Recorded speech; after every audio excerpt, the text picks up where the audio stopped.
మీ అందరికీ వందనాలు తెలియజేస్తూ ఉన్నా. మనము దేవుని వాక్యంలోనికి వద్దాం. చెట్లు ఎలక్షన్లో పాల్గొంటాయా? చెట్లకి ఎన్నికలు ఉంటాయా? మనకు ఎన్నికలు జరిగినాయి కదండి, మనకు 2 సార్లు ఎన్నికలు జరిగినాయి. ఆ విషయానికి వద్దాం. అంతకంటే ముందుగా ఈ చెట్లను గురించి మనం ఆలోచన చేసినప్పుడు చెట్లతో దేవుడు ఆనాటి ప్రజల్ని పోల్చాడు. చెట్లతో, మొక్కలతో, చెట్లతో ఆనాటి ప్రజల్ని దేవుడు పోల్చాడు, పోల్చి మాట్లాడాడు. అంజూరపు చెట్టుని ఆనాటి ప్రజలతో పోల్చాడు. యేసు ప్రభువారు ఆఖరి కొని యెరూషలేము దగ్గర అక్కడ ఉన్నటువంటి అంజూరపు చెట్టు ఒకటి ఉంటే పచ్చగా ఉందట, గుబురుగా ఉందట, చాలా బాగుందట అంజూరపు చెట్టు. దానికి కాయలే ఉన్నాయేమో తిందామని అక్కడికి వెళ్ళాడట. శిష్యులు కూడా వచ్చారు. కానీ అక్కడికి వెళితే ఆ చెట్టుకి కాయలేమి లేవు. కాయలేమి లేనప్పుడు దేవుడు యేసు ప్రభువారు ఆ చెట్టుని శపించాడు. ఆనాడు ఇశ్రాయేలీలైనటువంటి దేవుని ప్రజలు, ఇశ్రాయేలీల్లో ముఖ్యంగా యూదులు, యూదా జనాంగం మధ్యలోనికి వచ్చినటువంటి యేసు ప్రభువారు ఆ యూదులను ఉద్దేశించి, యూదులు దేవుని యందు ఎదగట్లేదు, వారు వ్యాపారాలు, వారి సంపాదనలు, వారి ఆలోచనలు, తింటము, తాగటము, పడుకోవటము, సంపాదించుకోవటం, ఇవే కానీ దేవుని గురించి ఆలోచించేటటువంటి పరిస్థితిలో ఆనాటి ప్రజలు లేరు. కనుక వారు ఫలించట్లేదు. అందుచేత యేసు ప్రభు ఏమన్నాడంటే ఆ అంజూరపు చెట్టును చూసి దాన్ని శపించాడు. యోహాను సువార్త 15వ అధ్యాయంలో, నేను నిజమైన ద్రాక్షావల్లిని, నా తండ్రి వ్యవసాయకుడు, నాలో ఫలింపని ప్రతి తీగను ఆయన తీసి పారవేయును. అది నేను ద్రాక్షావల్లిని, తీగలు నాకు తీగలు అంటుకట్టుబడి ఉన్నాయి, చాలా విస్తరించి ఉంటాయి. అయితే దీన్ని నాటి ఈ చెట్టుకు నీళ్లు పోసి ఇంత అభివృద్ధి చేసింది ఎవరంటే దేవుడే, నా తండ్రి. యేసు ప్రభు బోధ ఎంత చక్కగా ఉందో చూడండి. నా తండ్రి వ్యవసాయకుడు, అయితే నాతో ఏ తీగ అయితే అంటుకట్టబడి ఉండదో ఆ తీగని నా తండ్రి తీసి పారేస్తాడు అన్నాడు. అంటే జడ్జిమెంట్ అంటే తీర్పు ఎవరిది? దేవుడిదే. తీర్పు దేవుడిదే. ఇక్కడ కేవలము ఈ ద్రాక్ష చెట్టుని గురించి కాదు, కానీ మనుషుల గురించి మాట్లాడుతున్నాడు యేసు ప్రభు. అది మొదలైతే ఆయనలో అంటగట్టబడేటువంటి మనమందరం కూడాను తీగలం, ఫలించేటటువంటి తీగలం, కాయలు కాసేటటువంటి తీగలం. ఫలించాలి అంటే మనం కీర్తనలో, దేవునికి కీర్తనలు పాడుతుంటే మనం ఫలించినట్టు, కీర్తనలు పాడకపోతే ఫలించినట్టు కాదు. దేవుణ్ణి ఆరాధన చేయడానికి వస్తే ఫలించినట్టు, ఆరాధన చేయడానికి రాకపోతే ఫలించినట్టు కాదు. ఒక వారం వచ్చి ఒక వారం మానేసాం అనుకోండి, అప్పుడు దానికి ఆ తీర్పు ఉన్నటువంటి కాయ సంపూర్ణంగా ఒక మంచి పండు కాదది. సగము వాడిపోయి సగం ఉన్నటువంటి కాయది. అరటిపండు వాడిపోతాయి చూడండి. ఒక వారం వచ్చి 2 వారాలు 3 వారాలు రాకపోతే వాడిపోయినటువంటి అరటిపండు లాంటిది మన జీవితం. కాబట్టి చెట్లతోని, చెట్ల పండ్లతోని, చెట్ల ఫలాలతోని మనుషుల్ని పోల్చాడు దేవుడు. అందుకని యేసు ప్రభువారు వాళ్ళకి అర్థం కావడం కోసం, అందరూ వ్యవసాయదారులు. రెండవది ఏంటంటే కానాను ప్రదేశంలో యెరూషలేము ప్రదేశంలోని ద్రాక్ష తోటలు ఎక్కువ ఉంటాయి, ఒలీవ తోటలు ఎక్కువగా ఉంటాయి. అందుకని ఒలీవ చెట్ల గురించి, ద్రాక్ష చెట్ల గురించి యేసు ప్రభువారు ఎక్కువగా ఉపమానాలు చెప్పేవాడు. అవైతే వాళ్ళకి అర్థమైతే. అలాగే పంటల దగ్గరకు వచ్చిన తర్వాత మరొకసారి గోధుమ పంటల గురించి మాట్లాడాడు. వ్యవసాయదారుడు గోధుమ పంట వేశాడు, గోధుమలు ఇచ్చాడట. గోధుమలు ఇచ్చిన తర్వాత వెళ్ళి చూస్తే గోధుమలు గురుగు మొక్కలు గోధుమల మొక్కలు రెండు కనపడ్డాయి. సాధారణంగా గోధుమ మొక్కలు గురుగు మొక్కలు ఒకే విధంగా ఉంటాయి. అది వాళ్ళు కనిపెట్టారు, మొత్తం జీతగాళ్ళు పనివాళ్ళు కనిపెట్టి వచ్చి రైతుకు చెప్పారు, అయ్యా నిన్న మనం గోధుమలు చల్లాం మనం, అయితే గురుగురు మొక్కలు కూడా మొలిచాయి, పొలమంతా మొలిచినాయి అన్నాడట. అప్పుడు ఈ గురుగు మొక్కల్ని ఎవరితో పోల్చాడంటే అవిశ్వాసులతో పోల్చాడు. విశ్వాసం లేనటువంటి క్రైస్తవులతో పోల్చాడు ఈ గురుగు మొక్కల్ని. అది ఎదిగిన దాకా ఉంచి, పంట వచ్చిన దాకా ఉంచి, ఆ పంట వచ్చినటువంటి గోధుమలు పంటని కోసి పొట్టలో వేస్తూ కళ్ళంలో వేసి మిగతా ఆ గురుగులనికి మంట పెట్టి కాల్చేసేవాడు, అగ్నితో కాల్చి వేసేవాడు. అంటే క్రైస్తవుల్లో రెండు రకాలు ఉన్నారు. ఈ రెండు రకాలని మొక్కలతో చెట్లతో పోల్చాడు. ఈ చెట్లు కూడాను నీటి వారణ ఉంటే అవి బాగా అవి పెరుగుతాయి. కీర్తనల గ్రంథం 1వ అధ్యాయంలో 2వ వచనంలో ఈ మాట ఉంటుంది, యెహోవా ధర్మశాస్త్రమునందు ఆనందించుచు దివారాత్రములు దానిని ధ్యానించువాడు ధన్యుడు. 3వ వచనం, అతడు అంటే మనిషి, అతడు నీటి కాలువ యోరను నాటబడినదై ఆకువాడక తన కాలమందు ఫలమిచ్చు చెట్టు వలె ఉండును. అంటే ఒక మనిషిని చెట్టుతో పోల్చాడు. అతడు అన్నాడు చెట్టు వలె, ఫలమిచ్చు చెట్టు వలె ఉండును. అంటే ఫలాలిచ్చే చెట్టు దేవుడికి కావాలి, ఫలాలిచ్చే చెట్టు దేవుడికి కావాలి. ప్రార్థన చేసే వ్యక్తి దేవుడికి కావాలి, పాటలు పాడే వ్యక్తి దేవుడికి కావాలి, ప్రార్థన చేసే వ్యక్తి దేవుడికి కావాలి, దేవుని సన్నిధిలో మోకరించే వ్యక్తి దేవుడికి కావాలి, దేవుని వాక్యం విని దాన్ని గ్రహించే వ్యక్తి దేవుడికి కావాలి, ప్రార్థన జీవితంలో ఉండేటటువంటి వ్యక్తి దేవుడికి కావాలి, స్త్రీ అయినా పురుషులైనా. కాబట్టి ఎవరైతే ప్రార్థించరో, ఎవరికైతే మనసులో దేవుని యొక్క వాక్యము ఫలించదో వారు ఎండిపోయిన చెట్టుతో సమానం. బాప్తిసం తీసుకుంటాం, దాకా అబద్ధాలు ఆడతారు, ఈ ఉపయోగం ఏముంది? ఎండిపోయిన చెట్టే. బాప్తిసం తీసుకుంటాం, దేవుని సన్నిధిలోకి వస్తాం, దేవుని సన్నిధిలోకి వస్తాం, కొంతకాలం వస్తాం, మానేస్తాం. ఎందుకు? వాడిపోయిన చెట్టు, ఎండిపోయిన చెట్టు. ఈ చెట్టుతో ఆ పొలము యజమానికి ప్రయోజనం ఏమైనా ఉందా? ఎండిపోయిన చెట్టుతో లేదు. మామిడి చెట్లు ఉన్నాయండి, ఈ మామిడి తోటలో మామిడి చెట్లు ఉన్నాయి. ఈ మామిడి చెట్లకి తోట యజమాని చాలా రకాల మందులు పిచికారీ చేస్తుంటారు, స్ప్రే చేస్తుంటారు. ఆ చెట్లకి నీళ్లు పెడుతుంటారు. చెట్ల చుట్టూ, తోట చుట్టూ కంప వేసి భద్రం చేస్తుంటాడు. అంతేకాకుండా ఒక కాపలాదారుని పెడతారు. ఇవన్నీ చేసిన తర్వాత లోపల ఉన్నటువంటి చెట్లు 1, 2 ఎండిపోయినాయి అనుకోండి, ఏం చేస్తాడండి రైతు, ఆ యజమాని? ఆ చెట్లు నరికి తీసుకొచ్చి తగల పెడతాడు, లేకపోతే పొయ్యిలో పెడతాడు. ఫలించని చెట్టు ఉండటం కంటే అది లేకుండా ఉండటం మంచిది. కాబట్టి దేవుడు ఏం చేశాడంటే మనల్ని ఫలించే చెట్లుగా మనల్ని వర్ణించాడు. దేవుడు ఆనాడు ఫలించే చెట్లుగా వర్ణించాడు. యేసు ప్రభు వారు భూలోకానికి వచ్చిన తర్వాత కూడా ఫలించే చెట్ల గురించి మాట్లాడుతూ ఉన్నాడు. దేవుణ్ణి ఎరిగియో దేవుణ్ణి ఎరగనట్టు ఉంటే అది ఫలించే చెట్టు కాదు. రోమపత్రిక 1వ అధ్యాయం 21వ వచనం, 1వ అధ్యాయం 21వ వచనం, మరియు వారు దేవుణ్ణి ఎరిగియో ఆయన దేవునిగా మహిమపరచలేదు. ఎస్, ఇవి ఎండిపోయిన చెట్లతో సమానం. దేవుణ్ణి ఎరిగియు నేను దేవుణ్ణి ఎరగను, దేవుడంటే ఎవరో నాకు తెలియదు, యేసు ప్రభు అంటే ఎవరో నాకు తెలియదు అన్నట్లు ఉంటారు. చాలా మంది బస్సులో వెళ్తుంటే బస్సులోని యేసు ప్రభు పాటలు పెట్టుకుంటూ వినుకుంటూ, చాలా మంది స్త్రీలు పురుషులు కూడా యేసు ప్రభు పాటలు పెట్టుకుంటూ వినుకుంటూ పోతుంటారు. కొంతమంది వాక్యాలు వినుకుంటూ పోతుంటారు ఆ సెల్లుల్లో.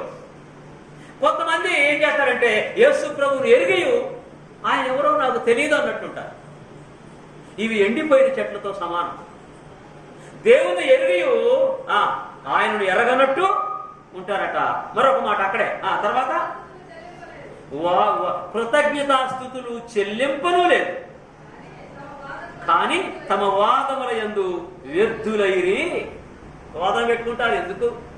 పనికి మాలిన వాదనలు, దేవునికి గౌరవం ఇవ్వకుండా, దేవుని మహిమపరచకుండా వాదనలు పెట్టుకుంటే ఎందుకు? ఎంతకాలం ఉన్నా కాయని చెట్టు ఎంత పెద్ద చెట్టు అయితే ఉపయోగం ఏంటి? ఉపయోగపడని చెట్టు ఎంత పెద్ద చెట్టు అయితే ఉపయోగం ఏంటంటే దానివల్ల ఉపయోగం లేదు. అందుచేత దేవుడు మనుషుల్ని చెట్లతో పోల్చాడు. ఉపయోగపడని చెట్టు, దేవుణ్ణి ఆరాధించని మనిషి ఒకటే. కొన్ని చెట్లు బాగా ఉంటాయండి, బాగా ఉంటాయి కానీ ఫలించవు. బాగా ఉంటాయి కానీ పచ్చగా ఉంటాయి, బ్రహ్మాండంగా ఉంటాయి, ఎంతో నీడనిస్తాయి, కానీ ఈ చెట్టు ఫలించదు. ఫలించకపోతే ఆ చెట్టు ఎలాంటిదంటే 2వ అధ్యాయము 1వ వచనం, మీ అపరాధముల చేతను పాపముల చేతను మీరు చచ్చిన వారై ఉండగా. వేస్తారండి. కాయలు కాయని చెట్లు పచ్చగా ఉన్నా వాళ్ళు బ్రతికే ఉంటారు కానీ చచ్చిన వారై ఉంటారు. బ్రతికుండి చచ్చిన వారు. కాబట్టి చెట్లతో, ఎలాంటి చెట్లతో? అవిశ్వాసులైనటువంటి వారిని పోల్చాడు దేవుడు. అడవుల్లో ఇలక్కాయల చెట్లు ఉన్నాయి, అడవుల్లో రేగ్గాయల చెట్లు ఉన్నాయి, అడవుల్లో ఇంకా మనం పచ్చడి పెట్టుకుంటాం ఉసిరికాయల చెట్లు ఉన్నాయి. అడవుల్లో ఉన్నటువంటి ఈ చెట్లన్నిటికీ కూడా నీళ్ళు ఎవరు పోస్తున్నారు? మనం ఎవరన్నా వెళ్ళి పోస్తున్నామా? లేదు కదా, దేవుడే పోస్తున్నాడు కదా. దేవుడే పోసినప్పుడు ఆయా పంటలు ఇచ్చేటటువంటి చెట్లు వృక్షాలు పెద్దయ్యాయి, అవి కాయలు కాస్తున్నాయి. అవి మనుషులకు, జంతువులకి, పక్షులకి ఆహారం ఇస్తున్నాయి. అలాగే క్రైస్తవులమైనటువంటి మనము కూడా రక్షణ పొందినటువంటి మనము ఇక మిగతా వారికి కూడా రక్షణని పంచేవారి, ఉపయోగపడేటటువంటి వారిగా ఉండాలి అనేది. ఒకవేళ అలా ఉండకపోతే మనం మూడిబారిన వారమే, ఫలించలేటువంటి చెట్లు లాంటి వాళ్ళమే అనేది మనం జ్ఞాపకము చేసుకోవాలి. ఈ చెట్లన్నీ, అడవిలో ఉన్నటువంటి చెట్లన్నీ కూడా ఆలోచన చేసినాయట. చెట్లకి ప్రాణం ఉంటుంది, చెట్లు ప్రాణం ఇస్తూ మనకి ప్రాణవాయువుని ఇస్తారు. దాన్నే ఇంగ్లీష్లో ఒక మాట అంటారు. ప్రాణవాయువుని ఇంగ్లీష్లో ఏమంటారు? ఆక్సిజన్ని అవి మనకి ఇస్తాయి. చెట్లు రకరకాల రంగురంగుల పువ్వులు మనకిస్తాయి. ఎంత ఆనందపరుస్తాయో మనల్ని. ముఖ్యంగా పువ్వులంటే స్త్రీలకి మంచి బాగా సంతోషపడుతుంటారు. వాళ్ళు పువ్వులు వేసుకుంటారు. పెళ్లి కొడుకు పెళ్లి కూతురు అయితే అవి లేనిదే స్టేజీ మీదకి రాదు, ఒంటి నిండా ఉండాల్సిందే. అంటే పువ్వులు శుభకార్యానికి గుర్తు. ఈ పుష్పాలు, ఈ పువ్వులు ఆనందాన్ని మనసులో ఉన్నటువంటి సంతోషాన్ని బయటకు తీసుకొస్తుంటే ఈ పువ్వులు. అలాంటి పువ్వులు కలిగినటువంటి చెట్లు మనకు ఉపయోగపడుతున్నాయి. గంధం కూడా చెట్టు నుంచే వస్తుంది. ఆ గంధం రాసుకుంటారు చాలా మంది పెళ్లిళ్ళు, శుభకార్యాలకు. అవి సువాసన కలిగినటువంటి గంధం. సుగంధ ద్రవ్యాలన్నీ కూడా చెట్ల నుంచే వస్తాయి. కాబట్టి చెట్ల వలన ప్రయోజనము, మనుషులకి చెట్లు చాలా ప్రయోజనకరంగా ఉంటున్నాయి, కానీ మనుషులు ప్రయోజనకరంగా ఉండలేదనేది దేవుని యొక్క. ఈ చెట్లన్నీ కూడాను ఒకరోజు సమావేశమైనయట. చెట్లన్నీ ఒకరోజు ఒక అడవిలో ఉన్నటువంటి చెట్లు సమావేశమయ్యాయి. సమావేశమయ్యి మనం ఎలక్షన్ పెట్టుకుందాము అన్నయ్య.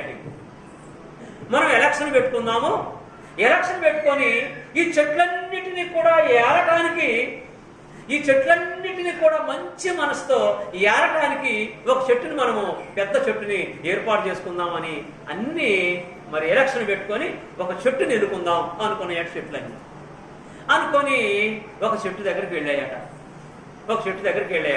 ఏ చెట్టు దగ్గరికి వెళ్ళాయి ఒకసారి మనం చూద్దాం. ఇక్కడ న్యాయాధిపతుల గ్రంథంలోనికి ఒకసారి వద్దాం. 9వ అధ్యాయము 8వ వచనంలోకి వద్దాం.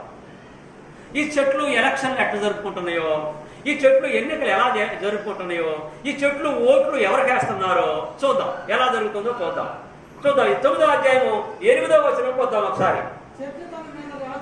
చెట్లు తమ మీద రాజును ఒకరిని అభిషేకించుకొనవలనని మనసు కలిగి బయలుదేరిని అట్ట చెట్లు. ఒక రాజుని ఎన్నుకుందాం మనము, మనల్ని అందరినీ ఏలటానికి అని ఆలోచన చేసుకొని ఒక అభిప్రాయానికి వచ్చి ఈ చెట్లు బయలుదేరినాయట. ఏ చెట్టుని అడిగితే బాగుంటది?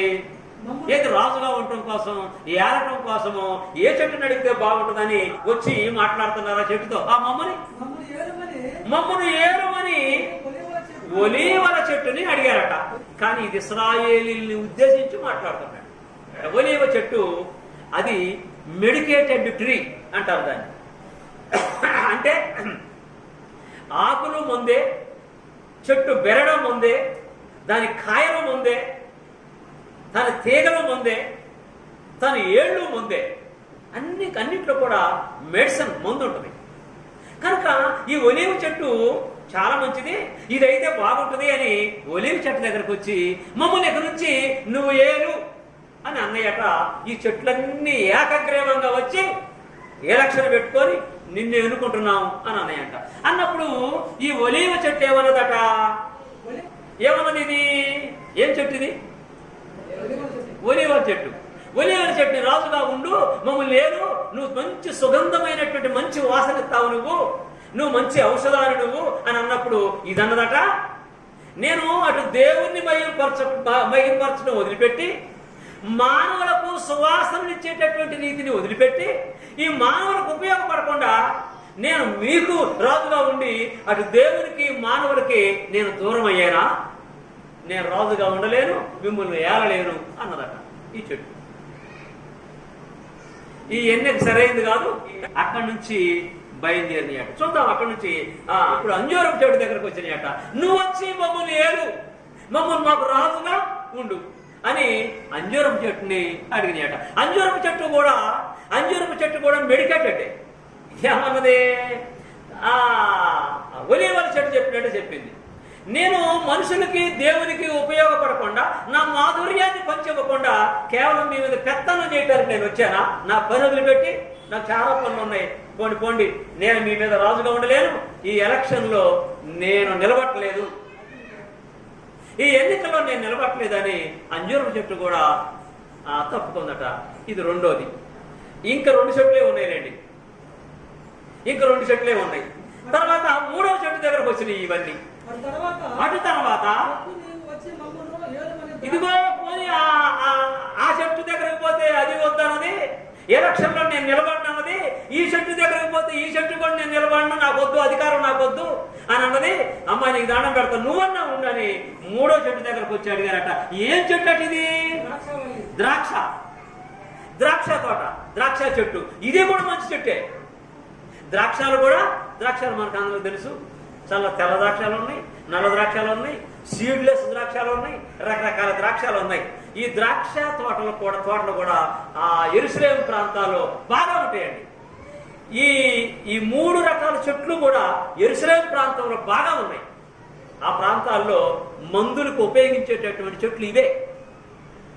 ఈ ద్రాక్ష చెట్టు దగ్గరకు వచ్చి అమ్మగా నీకు దండం పెడతా, నువ్వన్న మా మీద అధికారిగా ఉండు, రాజుగా ఉండు, మమ్మల్ని ఏలు అని అన్నయ్యంట. అడిగితే అప్పుడు ద్రాక్ష చెట్టు అన్నదట.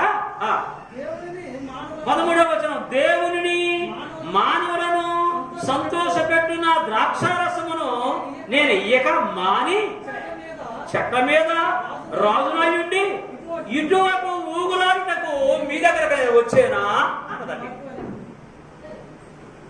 ఎట్టుందండి ఇది? ఈ ద్రాక్ష చెట్టు కూడా ఒప్పుకోలే. మనల్ని అడిగారనుకోండి, ఇదిగో నువ్వు ఎక్కడి నుంచి అసలు ఖర్చు పెట్టాల్సిన పని లేదు, నువ్వు ఎమ్మెల్యేవి అన్నారనుకో, వారిని 2 గణమేళలు ఉంటారు, అటొకళ్ళు ఇటొకళ్ళు, నాకేంటని బ్రహ్మాండంగా వెళ్తాం కదా. కానీ చెట్లు ఒప్పుకోవట్లేదు.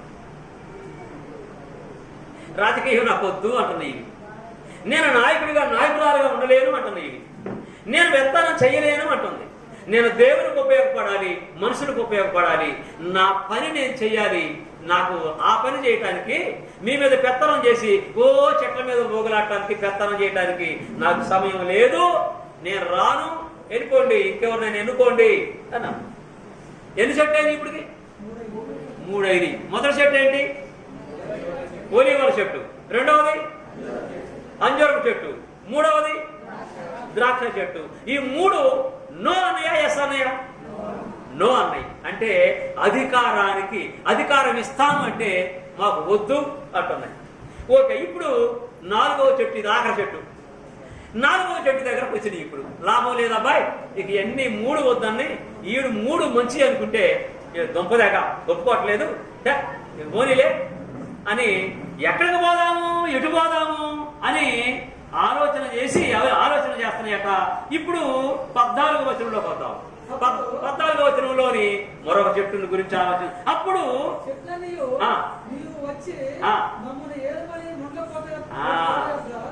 ఇప్పుడు ఈ చెట్లన్నీ ఎక్కడికి వచ్చినాయి అంటే ఇక లాభం లేదు, మంచి మంచి చెట్ల దగ్గరకు వెళితే ఎట్లాంటివి అని ఒక ముండ్ల పొద దగ్గరకు వచ్చినాయట. ఏం చెట్టు ఇది? ముండ్ల చెట్టు. ఇది రేగు చెట్టు, మస్తకి వృక్షమో ఏం చెట్టు, మొత్తం మీద ముండ్ల చెట్టు దగ్గరకి వచ్చినాయట. ముళ్ళ చెట్టు దగ్గరకు వచ్చి మమ్మల్ని నువ్వు ఏలుము అని ముళ్ళ పొద వద్దకు మనవి చేయగా, ఇప్పుడు ముళ్ళ పొద అంటుందట, ముళ్ళ చెట్టు అంటుందట, ఇది ఏమంటుంది? మీరు నిజముగా నన్ను మీ మీద రాజుగా నియమించుకొనబోరిన ఎడల రండి, వెల్కమ్, మీరందరూ రండి, వచ్చి నా నీడను ఆశ్రయించుడి, నా నీడ కింద ఉండండి. మీరు ఏ చెట్టు అండి ఇది? ముండ్ల చెట్టు. ఎంత అవివేకం అండి! ఏం చేస్తాయి పాపం? మంచి చెట్టులను అడిగితేనే అవి రానేది. మిమ్మల్ని ఎన్నుకుంటాం, రాజుగా ఉండు, మిమ్మల్ని ఎన్నిక చేసుకుంటాను, మా అందరూ ఓట్లు నీకే వేస్తాను, మా అందరూ కూడా నువ్వు డబ్బులు వేయాల్సిన పని లేదు అంటే, అది ఆ చెట్లు వీళ్ళకి సువాసన ఇస్తాయి, మంచి కాయలను ఇస్తాయి, మంచి ఆరోగ్యాన్ని ఇస్తాయి. కానీ మంచి ఆరోగ్యాన్ని, మంచి సువాసన ఇచ్చేవి నేను దేవుడికి ఇవ్వాలి, నేను మనుషులకి ఇవ్వాలి, నేను రాను అంటాను. అవి ఇప్పుడు ఏమంటుందంటే వెల్కమ్, ఓకే, వెరీ గుడ్, రండి మీరందరూ, మీ మీద నేను రాజుగా ఉంటాను అని ముండ్ల చెట్టు అంటుందట. నన్ను ఆశ్రయించండి, నా నీడలోకి రండి, లేదా ఏమంటుంది చెట్టు? వస్తేనా నా నీడలోకి రండి, లేకపోతే చదవండి, అగ్ని నాలో నుండి బయలుదేరి లెబానోను దేవదారు చెట్లను కాల్చివేయునని చెట్లతో చెప్పెను. ఇది ఎట్లుందంటే ఎరకపోయి వచ్చావేంటి అన్నట్టు ఉంది. ఇప్పుడే వీటికి పైగా ఎప్పుడైతే వెళ్ళి అడిగారో, అడిగిన వెంటనే వెల్కమ్, రండి, లోపలికి రండి, లోపలికి వచ్చిన తర్వాత గేట్ వేసి, జాగ్రత్త, బయటికి పోయారో చస్తారు అన్నట్టు ఉంది. ఇది లెబానాను దేవదారు ఇంక ఉన్నాయి చెట్లు, కొన్ని లెబనాను చెట్లు ఉన్నాయి, దేవదారు వృక్షాలు ఉన్నాయి, వాటి దగ్గరికి వెళ్ళలే ఈ చెట్లు. 3 దగ్గరికి వెళ్ళాం, ఇంకేం బాతోలే అనుకుని ఈ ముళ్ళ చెట్టు దగ్గరకు వచ్చింది. ఇదేమంటుంది? వచ్చినారా, రండి, లోపలికి రండి, ఇక మళ్ళీ నా దగ్గర నుంచి బయటికి పోవడానికి వీలు లేదు, నా నీడలో ఉండండి. ఒకవేళ మీరు మా మాటను ధిక్కరించి ఒకవేళ బయటకు వెళ్ళారో, లెబానాను దేవదారు వృక్షాలను తగలబెట్టినట్టు వాటిని తగలబెట్టింది నేనే, మిమ్మల్ని కూడా తగలబెడతా. చూడండి, మనకి ఏమర్థమైందంటే ఇక్కడ ఈ ముళ్ళ చెట్టు ఇప్పుడు ఇశ్రాయేలీయుల దగ్గరకు వద్దాం. ఇశ్రాయేలీయులు దేవుని ప్రజలైనటువంటి దేవుని పిల్లలు, వీళ్ళందరూ కూడాను ఎన్నుకోవటం కూడా ఎవరిని ఎన్నుకున్నారంటే ఆఖరికి ముండ్ల పొదని ఎన్నుకోవటము జరిగింది. ఇక్కడ నుంచి ఈ అధ్యాయం 9వ అధ్యాయం అంతా చదివితే చాలా అద్భుతంగా ఉంటుందండి. ఇదంతా చదివితే మనకు తెల్లాలి. అంటే చెట్లు కూడా ఇక్కడ మన ముఖ్యమైనటువంటి విషయం ఏంటంటే, చెట్లు ఎలక్షన్లో పాల్గొన్నాయి, చెట్లు ఎన్నికల్లో పాల్గొన్నాయి. అంటే ఈ చెట్లకు బదులు ఆనాటి ఇశ్రాయేలీయుల పరిస్థితి ఆనాడు అలా ఉంది.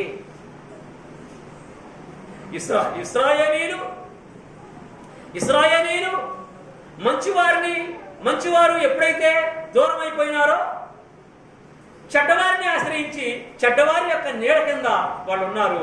ఇలాంటి సమయంలో 15వ జడ్జి గారు వచ్చినప్పుడు ఆ జడ్జి సామ్యూయల్ గారు. ఈ సామ్యూయల్ గారు 15వ జడ్జి అయ్యాడు. అయితే ముళ్ళ చెట్టు కిందకి ఇశ్రాయేలీయులు వెళ్ళిపోయారు. ఇప్పుడు క్రైస్తవులమైనటువంటి మనము ముళ్ళ చెట్టు కింద ఉన్నామా, లేకుంటే ఒలివల మొక్క కానీ అంజూరపు చెట్టు కానీ ద్రాక్ష చెట్టు కానీ అలాంటి ఉపయోగపడేటువంటి చెట్టు కింద ఉన్నామా? ఇప్పుడు క్రైస్తవులమైన మనం ఎక్కడున్నాం? మీరు చెప్పాలి. యేసు ప్రభు ఏమన్నాడు? యోహాను సువార్త 15వ అధ్యాయంలో అన్నాడు, నేను ద్రాక్ష తీగను అన్నాడు, ద్రాక్ష చెట్టుని అన్నాడు. ద్రాక్ష చెట్టుకి మీరు కొమ్మలు అన్నాడు, ఫలించే కొమ్మలు మీరు అన్నాడు. కాబట్టి ఇప్పుడు మనం యేసు ప్రభు ద్రాక్ష వల్లి అయితే మనం అందరం కూడా ద్రాక్ష తీగలం, ద్రాక్ష కాయలు కాసే తీగలం. ఇప్పుడు చెప్పండి, మన యజమాని ముళ్ళ చెట్ట. ఆనాడు ఇశ్రాయేలీయులకు యజమాని, ఇశ్రాయేలీయులకు రాజుగా ఎన్నుకున్నది ముళ్ళ చెట్టుని ఎన్నుకున్నారు. మనం ఎన్నుకున్నది ముళ్ళ చెట్టునా ద్రాక్ష చెట్టునా? ద్రాక్ష చెట్టు అంటే ఎవరు? యేసుప్రభు అన్నాడు, నేను నిజమైన ద్రాక్ష చెట్టుని అన్నాడు, నిజమైన ద్రాక్ష వల్లిని. మీరు నా తీగలో ఫలింపని ప్రతి తీగ నరికి అగ్నిలో వేయబడును అన్నాడు. తీగలమే మనం వచ్చేసాం. మనం బాప్తిసం పొంది యేసు ప్రభువులోకి వచ్చాము. యేసు ప్రభువులోకి వచ్చి ఆయన యొక్క రక్షణ భాగ్యాన్ని మనం తీసుకున్నాము. ఆయన మనం ధరించుకున్నాము. ఆయన ఆత్మ మనలో ఉన్నది. ఆయనలో మనం జీవిస్తున్నాము. ఆయన పాట పాడుతున్నాం, ఆయన మాట మాట్లాడుతున్నాం, రాత్రులు ప్రార్థన చేస్తున్నాం, పొద్దున్న లేచిన దగ్గర నుంచి అబద్ధాలు ఆడుతున్నాం. అంటే యేసు ప్రభు ఉన్నట్టేనా? అంటే రాత్రులు ఉంటాడుగా, పగలు ఉండడు. ఈ పక్కింటి వాడితో ఎదురింటి వాడితో గొడవ అయింది అనుకోండి, అప్పుడు యేసు ప్రభుని వెనక్కి పంపిస్తాం. ప్రభా నువ్వు కాసేపు ఉండి దీని సంగతి ఏంటో నేను చూస్తా, మళ్ళీ వద్దు గాలి కాసేపు అయినాక.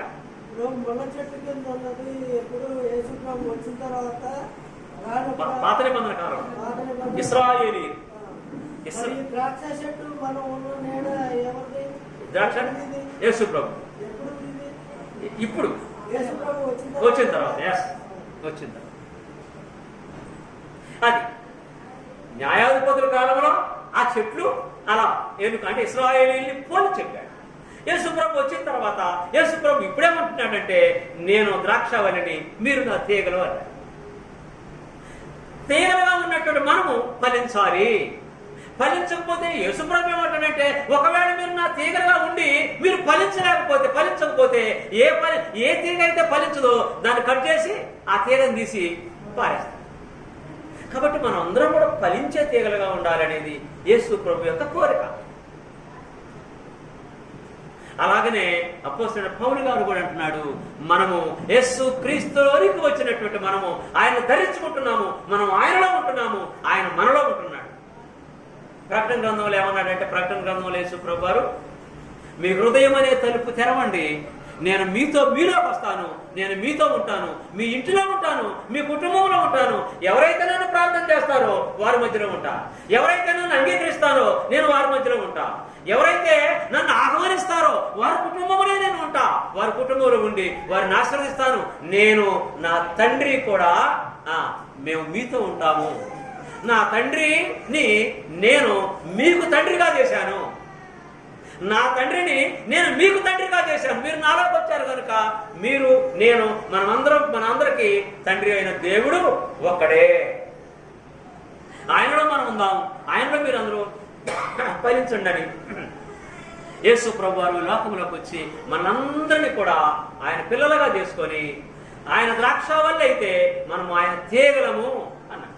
కాబట్టి తీగలుగా మనం ఫలించుదాం, ఆశీర్వాదకరంగా ఉంది ఎదుగుదాం, దేవునికరంగా ఎదుగుదాం. మనం ఎదుగుతూ అనేక మంది నశించిపోతున్నటువంటి అనేక మందిని దేవుని యొక్క రాజ్యంలోనికి, లేదా యేసు ప్రభు యొక్క రాజ్యంలోనికి, యేసు ప్రభు యొక్క సంఘంలోనికి, యేసు ప్రభు యొక్క మార్గంలోనికి అనేక మందిని తీసుకురావడానికి మనం అందరం కూడా ప్రయత్నం చేద్దాం. ఓపికతో ఉన్నట్టు మీ అందరికి కూడా వందనాలు తెలియజేస్తూ ముగిస్తున్నాను.